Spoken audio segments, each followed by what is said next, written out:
اور اسی طرح کافروں کے بارے میں بھی تمہارے پروردگار کی بات پوری ہو چکی ہے کہ وہ اہل دوزخ ہیں، جو لوگ عرش کو اٹھائے ہوئے اور جو اس کے گردا گرد حلقہ باندھے ہوئے ہیں یعنی فرشتے، وہ اپنے پروردگار کی تعریف کے ساتھ تسبیح کرتے رہتے ہیں اور اس پر ایمان رکھتے ہیں، اور مومنوں کے لیے بخشش مانگتے رہتے ہیں کہ اے ہمارے پروردگار، تیری رحمت اور تیرا علم ہر چیز کو سموئے ہوئے ہے،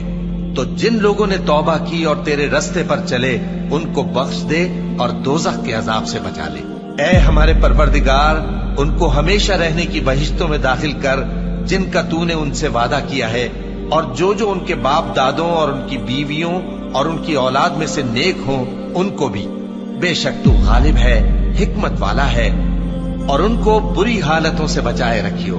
اور جس کو تو اس روز بری حالتوں سے بچا لے گا تو تو نے بے شک اس پر مہربانی فرمائی، اور یہی بڑی کامیابی ہے۔